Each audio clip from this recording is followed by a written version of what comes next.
immigration is an issue. Now, if you're talking about immigration and immigration being an issue, this is exactly what they're doing. Okay, very, very interesting. And maybe there are some parallels when with elections that take place in this country as well. But go ahead. All right.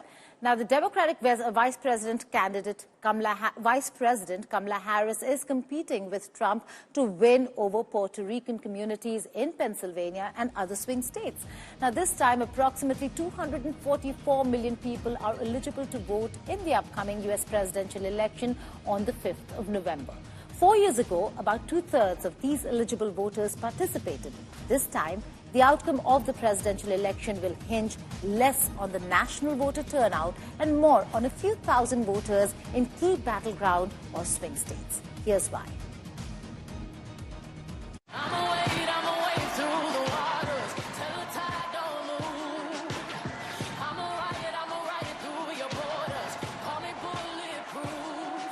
It is the intense campaign time for both U.S. presidential candidates. This is the last week, last chance to woo the voters. All right, we got business to handle. Okay, so Ann Arbor, I have a question for you. Are we ready to do this? Are we ready to vote? Are we ready to win? Yes, and we will win. And we will win. And as it gets closer, the heat rises.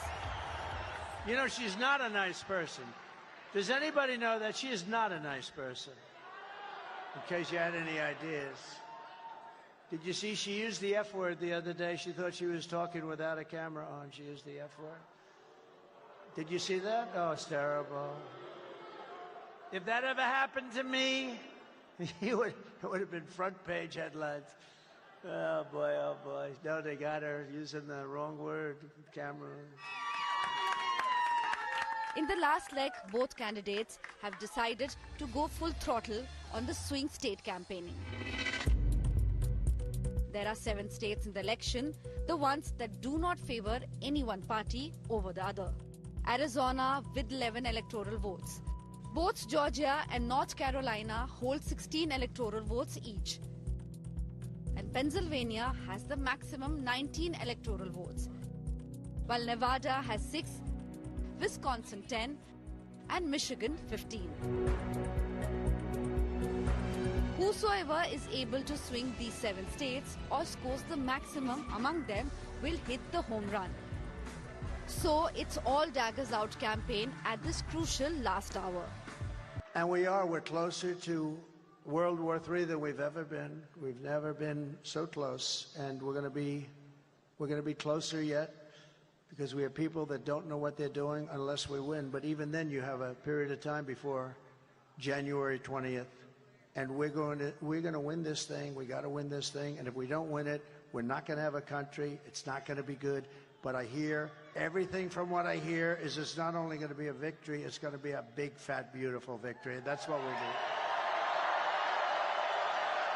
And listen, you all have heard me say, I do believe Donald Trump to be an unserious man. But the consequences of him ever being president again are brutally serious. Brutally serious. Consider, on the topic we were just discussing, Donald Trump still refuses to acknowledge the pain and suffering he has caused. He insists that, quote, everyone wanted for Roe v. Wade to be overturned.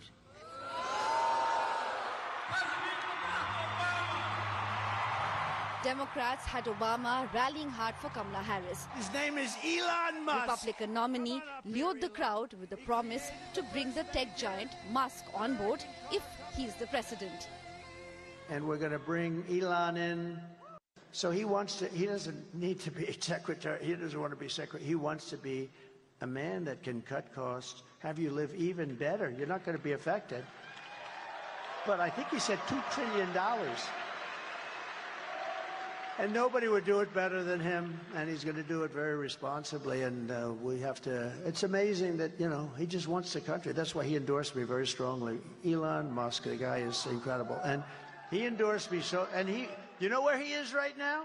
He's campaigning in Pennsylvania. He's been doing it since he landed that crazy rocket ship.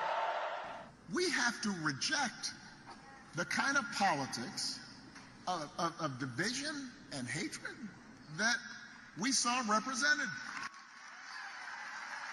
America's ready to turn the page. America's ready for a better story. Philadelphia, we are ready for a president, Kamala Harris. We are a new generation of leadership. How will these 7 states vote will decide whether America will get its first woman president. And we will make America great again. Or a second Donald Trump term. Bureau Report, India Today. Thank you. God bless you all. Thank you.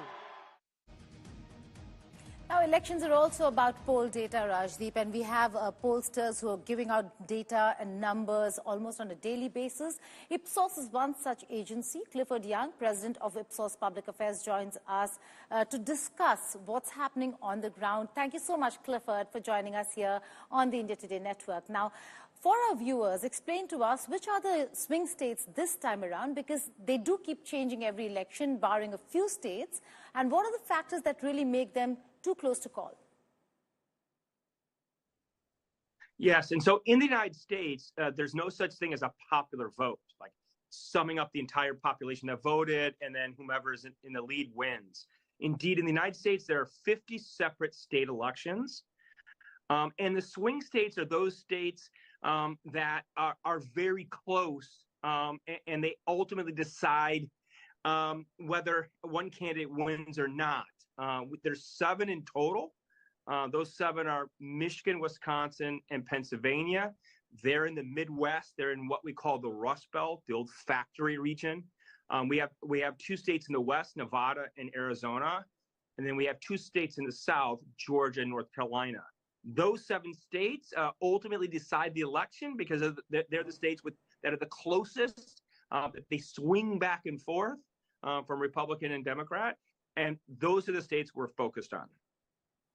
But the polls are also showing a virtual dead heat. Is there any of these swing states that today can be called safely Trump or Harris? Yeah, nothing is safe. What we can say is the southern states like Georgia and North Carolina trend more Trump. Traditionally, the Rust Belt states, Michigan, Wisconsin, and Pennsylvania, trend Democrat. But today they're very, very close. And indeed, if you take the aggregation or some of the polls, Trump is in the lead in each of those key swing states. Is Pennsylvania the key? Because it has the most delegates among these swing states. Who wins Pennsylvania this time? If one could well decide who is the next president in the White House. I believe it will be. Now, we will see. The future is always unpredictable, but Pennsylvania is a large state. It has a lot of delegates, 19 in total, and it is neck and neck there right now. It's basically 50-50, Harris and Trump. That is the state that I'm focused on. That's the state that most analysts are focused on.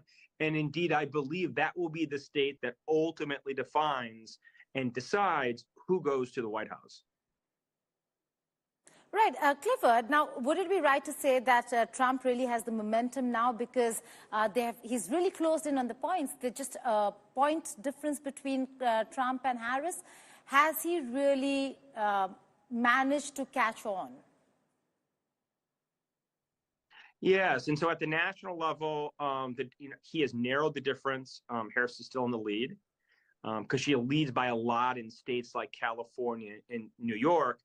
But in the key swing states, it's trended Trump ever so slightly. We're talking about a point here, a half a point there.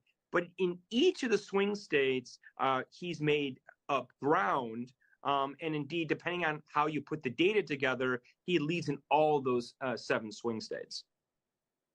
Is there, though, also a growing gender gap between the candidates and therefore could turnout make a difference? Does Harris need more women to turn up to win, given this gender gap? More men voting for Trump, more women voting, it appears, according to the polls, for Harris.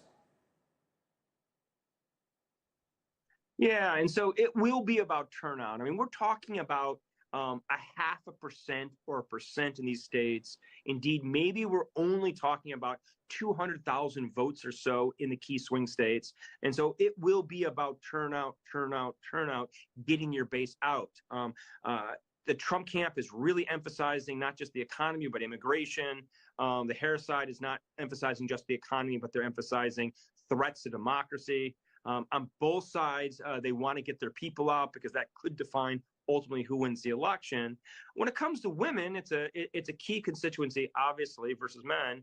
We have a long-term trend, not just in the United States, but globally, where we find that men are trending more conservative, women are trending a little bit more liberal or progressive. But ultimately, those critical issues like the economy, like threats to democracy, like immigration, and like abortion for women will ultimately activate people and make sure they go to the polls and vote. Right. You just mentioned immigration, and let's just talk about that. Immigration, unemployment, inflation, Clifford, all these are issues that the Biden-Harris administration has had to deal with. So is Harris on the back foot? Is she carrying a baggage? And how will that really play out? Yeah, the economy and the economy and inflation are problematic issues for Harris because she's part of the Biden administration. And the Biden administration was leading the country when inflation spiked. And so the economy is complicated for her side. It's difficult to message on that side. It really gives an advantage ultimately to Trump. On immigration is much more of a secondary issue, an issue much more used to motivate the base. It's much more of a Republican issue. It's an issue that Trump is using over and over and over again in his speeches. His campaign advertising not just emphasizes in the economy, inflation, but also immigration. But both sides are using their pet set of issues, let's call them, the unique set of issues for their base to get their base out. And Trump is using immigration on the one hand, and Harris on the other hand, threats to democracy and abortion. Right. Again, abortion, another issue, a very important one at that. And Trump has a very specific, strong stance when it comes to abortion. Will that impact Trump in the swing states? Yeah, it's really, like I said, it's a secondary issue behind inflation. It's one that Harris is using to reinforce her credibility. She's strong on the issue. They are targeting especially moderate Republican women in suburbia, in the suburbs, that could be convinced by an a pro-abortion, pro-choice message. And that's how it's playing out specifically. Trump is trying to avoid the issue because it's not a popular issue, to say the least. Harris is using it especially to motivate her base. There's also the contentious issue, Clifford, of race. Harris's origins have been questioned. We're seeing the attacks on Puerto Ricans, on Haitians earlier. Is this an election which is dividing America on race grounds? Is that a major factor? I think it's difficult to separate out race from immigration. This sort of issue, or these issues, are intertwined. I think ultimately, in a broad brushstroke, the immigration issue kind of includes all of these different sort of race and ethnicity based perspectives. Obviously, Trump has a view of the world, and his base has a view of the world which is more restrictive in nature. Believe that the requirements to become an American should be higher. It should be more difficult to become an American.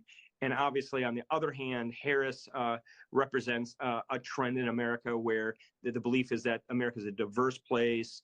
It's a large tent that should include a diverse set of people.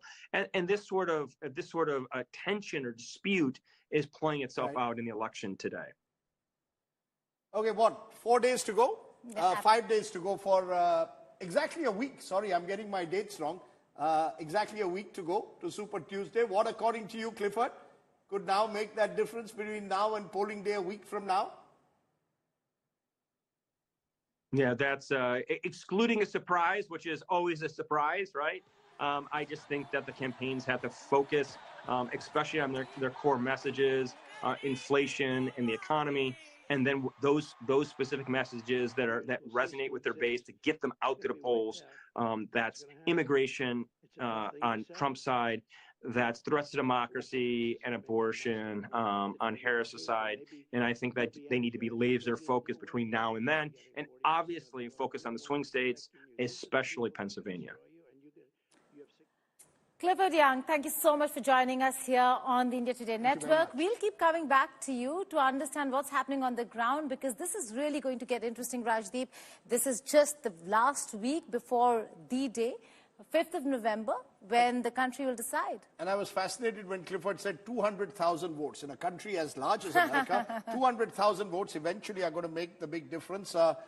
It is therefore almost a nightmare for pollsters. We've had pollsters taking a bit of a hit in this country. We're going to see whether they get it right in America. But go ahead, Geeta. Now, we're looking at approval ratings and national polls, which may show Kamala Harris maintaining a marginal lead over Donald Trump, but the online political gambling markets have been betting big on the former president. Donald Trump online betting sites are showing a noticeable surge of bets backing Trump to win, with many users convinced that he has a strong shot despite the polls. Here's a report.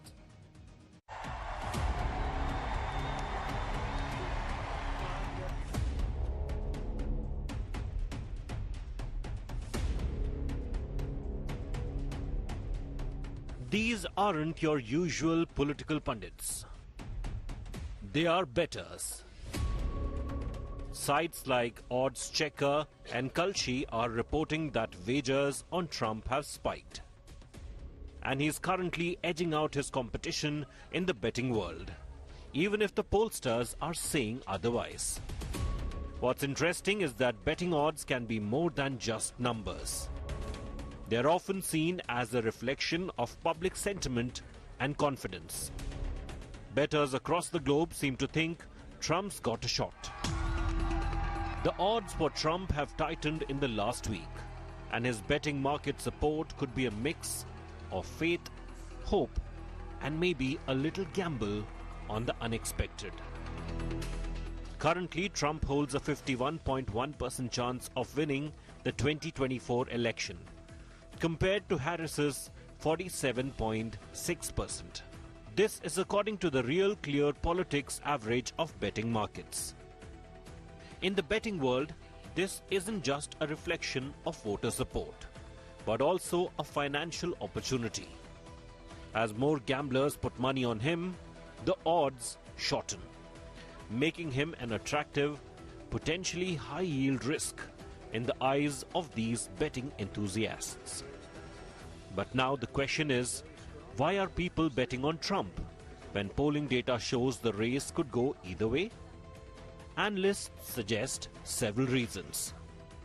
One factor might be the unpredictability of polling itself. Many believe the polls aren't capturing the silent Trump voters. Another reason is that betting isn't always logical. Sometimes people bet on what they hope will happen, not necessarily what's likely. Election betting does give us an alternative perspective. But let's be clear, it's not a predictor of the actual outcome. Betting odds and polls work differently. Polls gather data from voters, while betting markets reflect who gamblers think will win. However, it's an interesting look at where global confidence is leaning, even if it sometimes goes against the poll numbers. Back in 2016, prediction markets were overwhelmingly convinced that Hillary Clinton would beat Trump in the presidential election, which turned out to be wrong.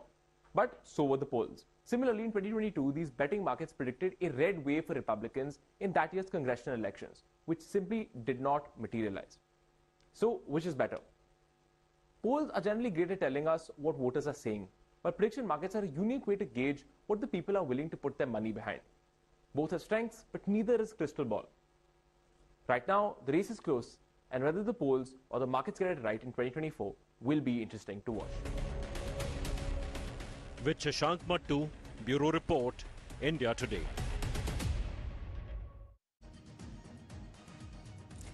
Well, that's all that we have time for in this edition of Elections Unlocked US Special, but you can watch all the detailed coverage on our international YouTube channel, India Today Global. That's right. You can get all the details on India Today Global. But before we wrap up, we leave you with these visuals of Diwali celebrations at White House. The US President Joe Biden hosting that grand celebration, praising Kamala Harris, calling her smart, tough, and experienced, applauding South Asians for their story as immigrants and their contribution to American life. All we can hope and wonder who will be bursting the crackers come the 5th of November. For now, thanks for watching. The iconic Indian song, Jai Ho, being played on Diwali Day. Bye for now.